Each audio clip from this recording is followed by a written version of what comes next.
Todos, nós vamos dar continuidade ao estudo do Evangelho segundo o Espiritismo, no capítulo 28, um capítulo muito importante, porque ele faz um resumo de todo, o Allan Kardec faz praticamente um resumo de todo o ensinamento que é dado em todo o Evangelho segundo o Espiritismo, através das preces, do contato com os Espíritos. E o capítulo 28, coletânea de preces espíritas, ele é dividido em partes. E essas partes, nós vamos seguindo as preces e nós vamos aprendendo como deve ser o nosso contato com o plano espiritual.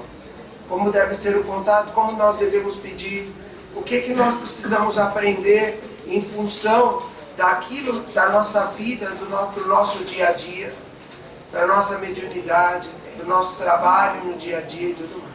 Estamos num capítulo bastante importante, muito bonito do Evangelho segundo o Espiritismo, das preces, né, da coletânea de preces, que fala sobre os anjos guardiães e espíritos protetores. É muito bonito porque nós temos a certeza que nós temos espíritos que estão nos protegendo, que estão nos intuindo, que estão nos mostrando o caminho correto. Basta que a nossa intuição, basta que nosso pensamento, que as nossas vibrações estejam ligadas a eles. E eles vão e vêm há muitos e muitos e muitos séculos em todas as nossas existências, eles vão nos protegendo, eles vão nos mostrando o caminho correto. Isso é muito bonito, é muito bom saber que nós temos esses espíritos que estão próximos de nós. Isso deixa a gente muito alegre. Basta que nós façamos o bem, que nós, de alguma forma, que nós possamos dar a nossa contribuição para o bem da humanidade. E isso faz com que esses espíritos cheguem até nós. Eles estão perto de nós, na verdade, como nós vimos com a Sandra semana passada, pelo que ela leu no Livro dos Espíritos, eles estão junto a nós. Basta que a nossa conexão nós estejamos com o nosso Wi-Fi, vamos dizer assim, conectados na rede deles, para falar uma linguagem mais tecnológica. Então, eles têm um Wi-Fi, uma rede, e a nossa rede tem que estar conectada à rede deles. E aí nós vamos sentir realmente, mesmo em meio a todas as tribulações, mesmo em meio aos turbilhões que nós passamos, porque não é só nas coisas alegres que nós sentimos a presença deles. Quando nós estamos com o coração aliviado, quando nós passamos por uma prova, quando nós ultrapassamos uma prova e nosso coração está aliviado, a gente sente a presença deles assim, juntos de nós. Mas mesmo em meio às atribulações, aos turbilhões que nós passamos, que todos nós passamos na nossa vida, nós temos a certeza que esses espíritos estão junto a nós. E isso é uma coisa que nos deixa assim muito alegre. Eu acho isso assim, é uma satisfação saber que nós temos tantos espíritos protetores. E que eles estão assim, como diz o nosso amigo Toninho, ele não está aqui na segunda-feira, ele sempre fala lá em cima, que escandalosamente eles nos protegem e nos guiam e nos mostram o caminho. E é a pura verdade. E aí, pelo tão pouco que a gente faz. E quanto mais a gente fizer, quanto a gente faz no bem, porque o Pedrinho falou uma coisa e é verdade, pelo tão pouco que a gente faz, mas o plano espiritual aproveita da nossa vida qualquer bem que nós fazemos. Como aquela história do Humberto de Campos, daquele espírito que chega no plano espiritual e eles querem buscar algum bem que ele fez na vida dele para ser atendido no plano espiritual.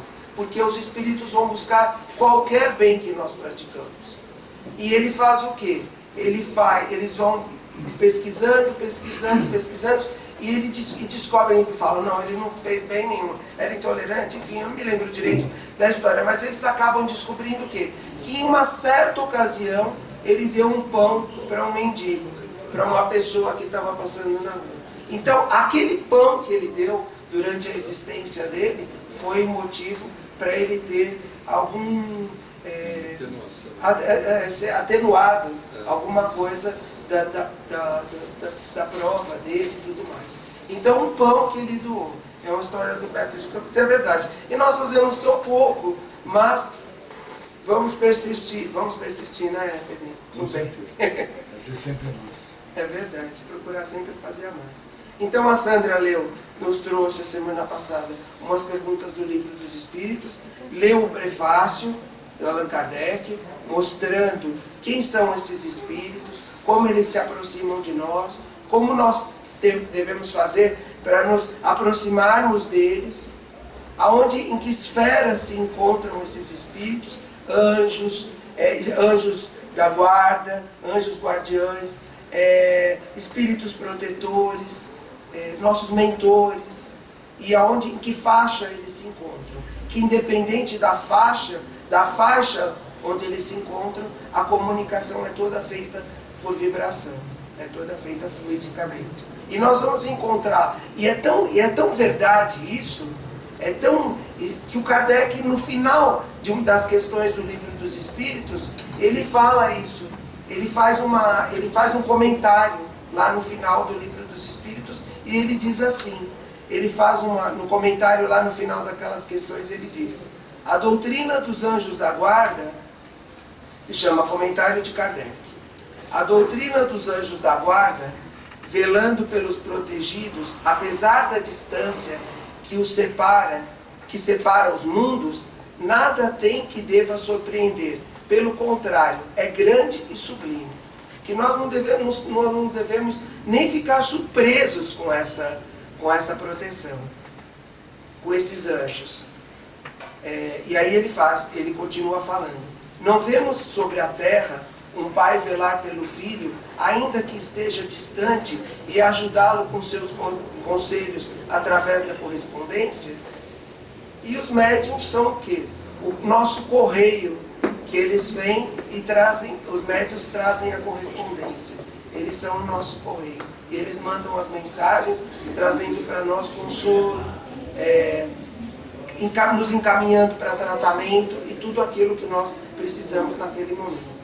E aí ele faz uma outra questão: que haveria de admirar em que os espíritos possam guiar de um mundo ao outro os que tomaram sob sua proteção, pois se para eles a distância que separa os mundos é menor que a que divide os continentes da Terra?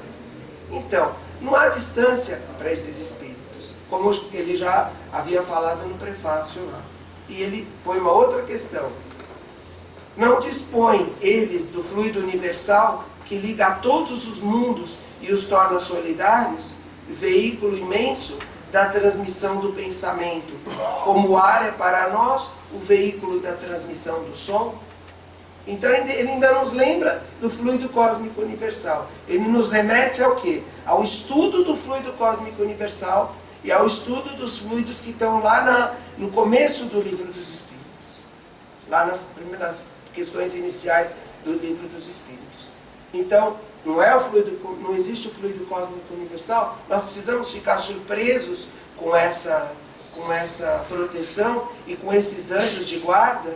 Ele fala que ele não vê surpresa nenhuma, porque ele sabe que no universo, na Terra governada por Jesus, e no universo todo governado por um Pai que é amoroso, e por um Pai que cuida de todos os seus filhos indistintamente, porque Deus sabe o que acontece com cada espírito que Ele criou, pois nós somos a maior obra da criação, o Espírito é a maior obra da criação. Ele sabe o que acontece com cada um dos filhos dele, com cada um dos espíritos que Ele criou. E aí ele fala que ele não se sente surpreso. E isso é verdade mesmo. Isso é a pura verdade. Isso que faz com que a gente tenha também esperança. Quando nós estejamos atravessando os nossos momentos difíceis, nós estamos passando por alguma prova, é ter a certeza que Deus está velando por nós e que os espíritos protetores estão velando por nós. E aí ele parte para a prece, para as preces. Como é que nós devemos orar para esses espíritos? E nós vamos observar aqui nas preces, que as preces são verdadeiros ensinamentos. É mais um pedaço de ensinamento, mais um pedaço que ele recorda o que ele já vem falando, o que os Espíritos vêm falando nas instruções e que vem deixando suas mensagens, e aqueles Espíritos que nós sabemos, Espíritos de alta hierarquia, como Santo Agostinho, Sócrates, Platão, e todos os Espíritos que compõem essa pleiade de Espíritos que vieram trazer a codificação, ele diz assim: como nós devemos orar para esses Espíritos e para os anjos guardiães e Espíritos protetores. E a prece começa assim: Espíritos sábios e benevolentes, mensageiros de Deus, cuja missão é assistir aos homens e conduzi-los pelo bom caminho, amparai-me nas provas desta vida. Dai-me força de sofrê-las sem lamentações. Aí já tem um ensinamento. Sofrê-las sem lamentações. Aí vai a nossa fé. Aí a gente lembra daquele capítulo que ele fala sobre a fé, sobre a fidelidade, a nossa fidelidade. A fé, inclusive a origem da palavra fé do grego fides, né, que é fidelidade. E aí, fala. Sem reclamação, mas com resignação.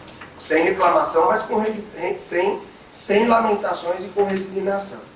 Desviai de mim os maus pensamentos e fazei que eu não dê acesso a nenhum dos maus espíritos que tentariam induzir-me ao mal.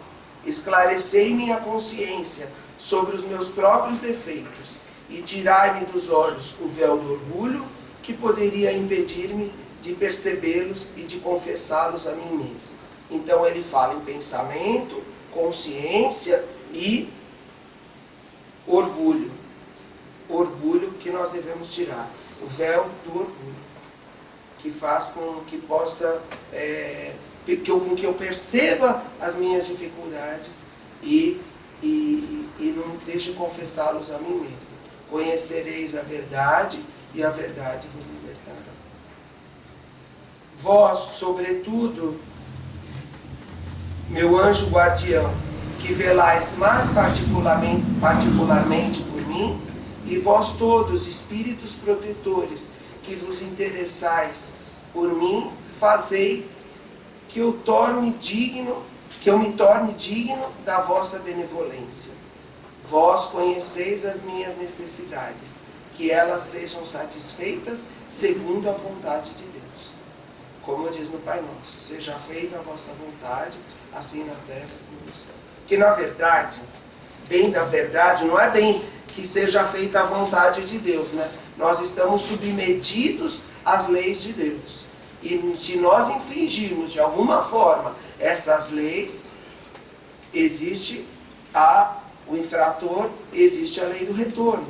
Então somos nós que fazemos, que infringimos essas leis nas nossas existências e vamos dando continuidade à nossa vida, sofrendo a causa dessas nossas infrações, desses nossos erros cometidos durante as nossas existências.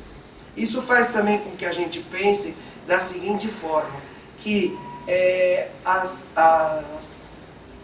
quando nós observamos assim uma criança que desencarna repentinamente, uma criança que sofre de alguma doença, ou uma pessoa que sofre durante muito tempo numa cama de um hospital, ou uma outra pessoa, e que nós vamos fazendo uma comparação, há pessoas que falam assim: mas poxa vida, Deus, ele é injusto, porque como é que ele tira a vida de uma criança? Como é que uma criança tão ingênua, que está vivendo ali naquele grande momento da vida dela, não existe um anjo guardião dessa criança que faz com que dê oportunidade dela viver? Só que nós desconhecemos todo o histórico da nossa vida. Nós desconhecemos todo o histórico da vida daquela pessoa. E nós não podemos julgar dessa forma. Nós temos que entender que existe uma vida por trás, que existem diversas encarnações. E que às vezes uma encarnação onde uma criança ela desencarna em tenra idade, com um ano, com meses, ela está reparando uma grande falta que ela cometeu durante as suas outras existências, e ela volta e ela vive mais um ano, como é o caso lá do livro Entre a Terra e o Céu, do Júlio. ele cometeu, por duas vezes ele cometeu um suicídio, e ele volta como Júlio, novamente, e morre afogado aos 7 anos de idade na praia. Ele tomou veneno. E aí ele morre afogado aos 7. Então ele tem um problema, uma ferida muito grande nessa região da garganta, da glote. E aí o que acontece? Ele volta, e aí ele desencarna ele volta como Júlio ainda, e desencarna com 7 anos de idade. Sob toda a proteção dos espíritos. Sob a proteção de quem? Do Clarencio, do ministro de nosso lar, da mãe dele, que já está no plano espiritual, da família que está aqui, que vai receber. É um caso assim, é um livro, o livro Entre a Terra e o Céu é uma enciclopédia de ensinamentos do mundo espiritual. E aí ele volta, desencarna com 7 anos. E aí a mãe dele, no plano espiritual, traz o espírito dele, novamente miniaturizado, como a gente sabe que acontece as reencarnações, que nós aprendemos lá no livro Missionários da Luz, e no próprio livro Entre a Terra e o Céu, ela traz, coloca esse bebê nas mãos de uma outra mãe, que vai recebê-lo, por razões lá, não dá para fazer um resumo de tudo, que é uma história assim, com diversos personagens, e uma trama assim enorme. E aí ele reencarna, e com 1 ano de idade ele tem uma croup, uma doença, difteria, e por conta daquela ferida que ele traz no perispírito, ele desencarna, e aí o Clarencio fala para o André Luiz e para o Hilário. Ele está sob a proteção desse anjo guardião que é o Clarencio. Ele fala para o André Luiz, ele está protegido. Agora que ele desencarnou com 1 ano de idade, ele está preparado para uma outra encarnação.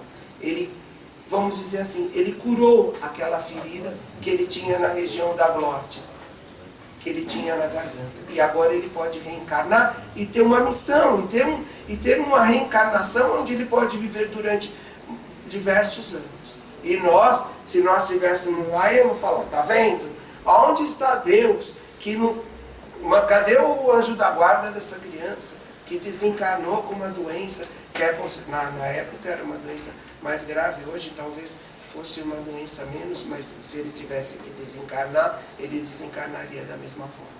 E aí, esse anjo guardião, que é o Clarencio, ele vai cuidar da família, obviamente que ficou numa situação, quando se perde uma criança assim, a segunda, né, reencarnação dele, na mesma família. Então, vamos dizer assim, ele desencarnou 2 vezes na mesma família. Uma com 7 anos e a outra com 1 ano. Obviamente, crianças diferentes aos nossos olhos aqui.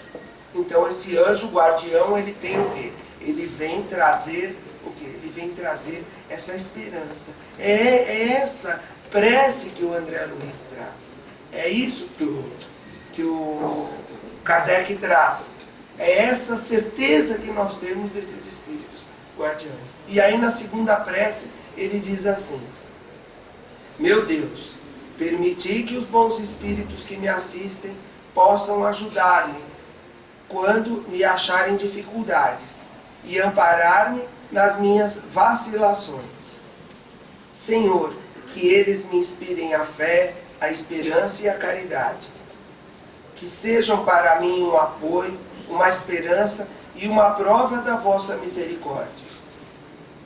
Fazei, enfim, que eu neles encontre a força que me faltar nas provas da vida, e para resistir às sugestões do mal, a fé que salva e o amor que consola.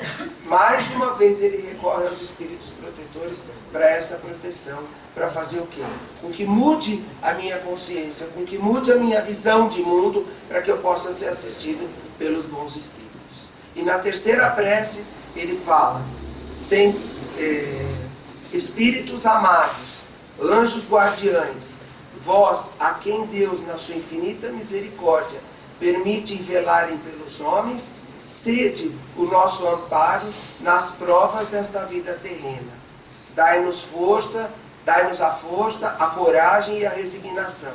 Inspirai-nos na senda do bem, detendo-nos no declive do mal. Que a vossa doce influência impregne as nossas almas. fazei que sintamos a presença ao nosso lado de um amigo devotado que assista aos nossos sofrimentos e participe das nossas alegrias. E vós, meu anjo bom, nunca me abandoneis. Necessito de toda a vossa proteção para suportar com fé e amor as provas que Deus quiser enviar. Então, mais uma vez, ele fala, ele solicita a proteção dos anjos. Então, é justo que nós façamos preces pelos nossos espíritos protetores, pelos nossos anjos de guarda. Porque eles existem até encarnados. A mãe, por exemplo, a mãe não é um anjo de guarda? Não é ela que protege a criança durante toda a gestação? A mãe é um médium, é uma médium que está fazendo o quê? Que está materializando um espírito. Ela é um médium de materialização. Ela está materializando um espírito. Porque quando nós aprendemos que esse espírito, esse perispírito, que eles miniaturizam esse espírito, que eles diminuem esses espíritos, eles tiram moléculas desses espíritos, e ele volta à sua forma miniaturizada, e ele é colocado ali, e ele passa por um ser unicelular, e essas células vão aumentando. E o próprio Clarencio fala que ele passa, a embriogênese, né, que é a gênese desse espírito, ela passa pela filogênese, porque nós passamos por quê? Quando nós somos criança, nós estamos lá, nós passamos por seres unicelulares, nós passamos por uma fase de peixe, ele fala lá no livro Entre a Terra e o Céu, e passamos depois por uma fase de mamíferos inferiores, e depois de mamíferos superiores, aí nós nascemos como ser humano. Então, ele diz lá que a embriogênese passa pela filogênese. Então, ele sai, o crescimento passa por todas aquelas características dos animais, até que ele cresce. Então, a mãe está fazendo o quê? A mãe está materializando um espírito. Ele vem com o perispírito, ela materializa esse perispírito. Então, ela não é um anjo de guarda também? Essa própria mãe, quando ela vai até a carceragem, quando ela vai até as penitenciárias, as mães, as avós, os pais, enfim, toda a família vai até uma penitenciária para ter contato com aqueles que erraram e que estão pagando pelo seu erro na penitenciária. Eles não têm direito a ter esse espírito também? Eles não têm direito a ter esse contato com esses anjos guardiães, com esses mesmos espíritos que estão esperando eles dentro da cadeia, para que eles possam sair daquela cadeia, daquela mente conturbada de todo aquele erro, para que eles possam sair? Também eles estão lá, os espíritos protetores. E o Clarencio fala ainda, eu gosto muito desse livro, do livro Entre a Terra e o Céu. Acho que a gente um dia poderia até estudá-lo aqui na terça-feira. Eu gosto muito desse livro, porque o Clarencio, quando ele fala sobre anjo guardião, ele tem uma frase, ele tem páginas falando sobre o anjo guardião, mas eu separei dois parágrafos aqui. Olha só a importância, e a importância de nós nos conectarmos com eles. Ele diz assim, ele fala isso para André Luiz, quando ele vai falar sobre os anjos guardiães, que são os mensageiros de Deus. Então, ali no capítulo 32, 33, ele diz assim: anjo, segundo a acepção justa do termo, é mensageiro. Ora, há mensageiros de todas as condições e de todas as procedências, e por isso a antiguidade sempre admitiu a existência de anjos bons e anjos maus. Anjo da guarda, desde as concepções religiosas mais antigas, é a expressão que define o espírito celeste que vigia a criatura em nome de Deus, ou a pessoa que devota infinitamente a outra, ajudando, que se devota infinitamente a outra, ajudando e defendendo. Em qualquer região, convive conosco os espíritos familiares da nossa vida e da nossa luta. E aí ele complementa. Olha que interessante. Anjo de guarda, desde as concepções, é a expressão que define o espírito celeste que vigia a criatura em nome de Deus, ou a pessoa que se devota infinitamente a outra? Que se devota infinitamente a outra. Ele guarda aquela pessoa. E ele diz assim, continua, daí ele tem mais outros parágrafos, e aí ele encerra, mais ou menos no encerramento, ele diz assim: todas as criaturas individualmente contam com louváveis devotamentos de entidades afins que se lhes afeiçoam. A orfandade real não existe. Em nome do amor, todas as almas recebem assistência onde quer que se encontrem. Irmãos mais velhos ajudam os mais novos. Mestres inspiram os discípulos. Pais socorrem os filhos. Amigos ligam-se a amigos. Companheiros auxiliam companheiros. Isso ocorre em todos os planos da natureza e fatalmente na terra, entre os que ainda vivem na carne e os que já atravessaram o escuro passadiço da morte.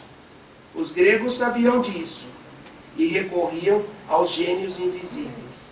Os romanos compreendiam essa verdade e cultuavam os numes domésticos.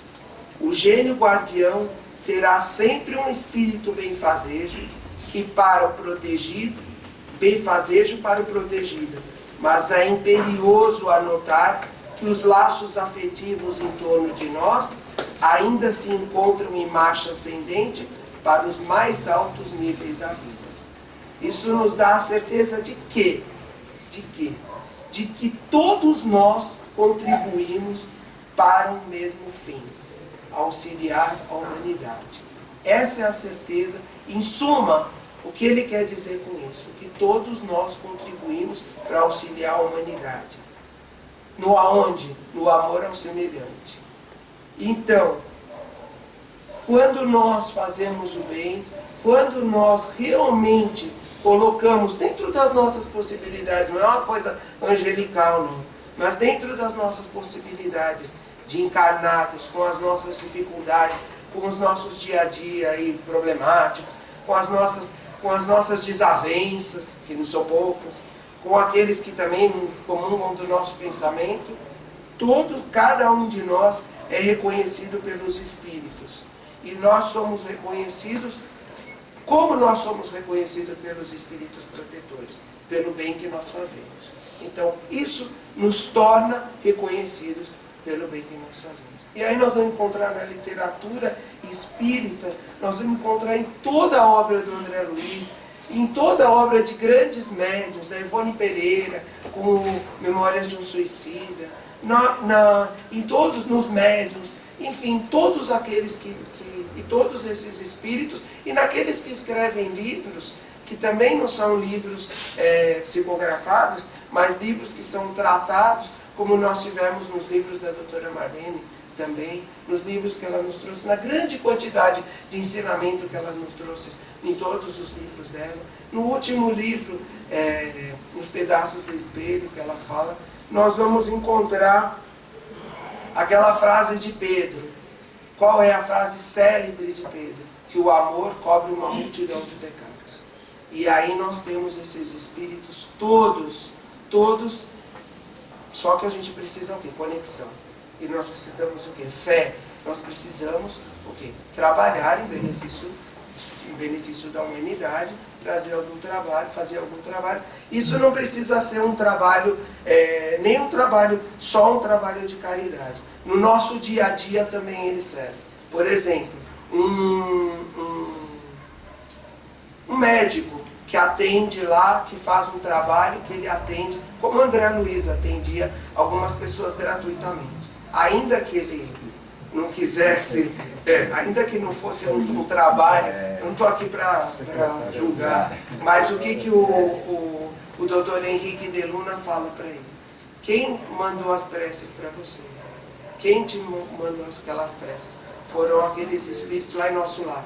Aqueles espíritos que você atendeu gratuitamente, ainda que não muito bem-humorado, mas ele não usa essa expressão, ainda que não muito bem-humorado, mas que você atendeu, você você recebeu as preces de agradecimento desses espíritos. É a secretária que é isso. Oi? A secretária dele que fez isso. A secretária dele ajudava, né? Fazia com que ele atendesse. A secretária fazia com que ele atendesse, com que ele viesse. Então, ele atendia, esses espíritos ajudaram ele quando ele passou pelo umbral. E ele tinha lá o espírito protetor dele, o Clarencio estava lá do lado dele, a mãe dele também estava do lado dele, até o momento que ele fez a conexão com o espírito superior. É isso que é a nossa conexão com esses espíritos protetores, com os espíritos superiores. É essa a nossa conexão. Quando nós nos rendemos aqui, existe uma força superior, que está nos protegendo, que é Deus nosso Pai, que Ele está lá olhando por cada um de nós, os nossos espíritos, e nós vamos seguindo, trabalhando nesse momento. E em qualquer lugar da humanidade, como diz Clarencio, em qualquer canto da humanidade, em qualquer canto de todo o universo, há um espírito protegendo.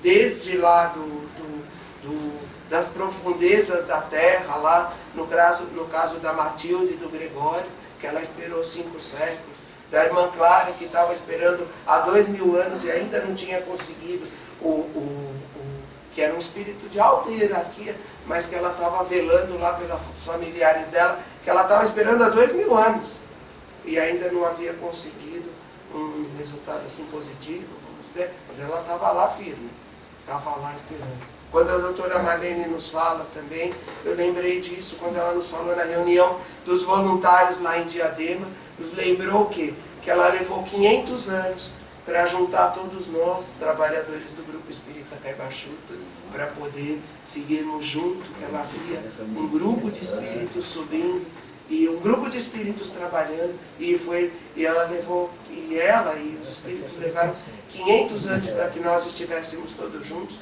Aí a gente tem a certeza de que esses espíritos, e tem a certeza do que eles esperam de nós, ainda nas nossas dificuldades, que não são poucas, eu falo por mim, e aí nas minhas dificuldades, que não são poucas, e é assim que funciona no mundo espiritual, assim que faz com que nós tenhamos essa fé e nós façamos prece pelos espíritos superiores, pelos nossos anjos de guarda, pelos nossos espíritos protetores, e que eles estão ali, eles estão aqui, agora, na continuidade dos nossos trabalhos, na hora que nós saímos para a nossa casa, na hora que nós vamos atravessar os momentos difíceis de doença, na nossa passagem para o mundo espiritual, no nosso reencarne depois, na miniaturização, volta para a Terra, desencarna, reencarna, desencarna, reencarna, até que a gente saia daquele círculo lá, que os budistas, os indianos, eles falam que a gente está dentro de um círculo, de uma roda das encarnações, até que a gente saia fora dessa roda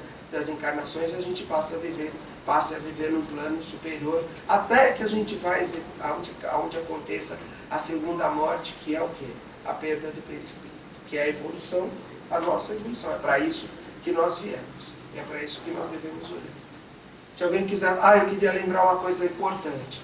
O nosso almoço fraterno, a feijoada tradicional e a feijoada vegetariana, elas estavam marcadas para o próximo domingo, que não vai acontecer. Vai acontecer no dia 19 de junho. O almoço foi adiado, então nós vamos ter o almoço fraterno, a nossa feijoada tradicional lá do grupo do Lar do Alvorecer, vai ser no domingo, no dia 19.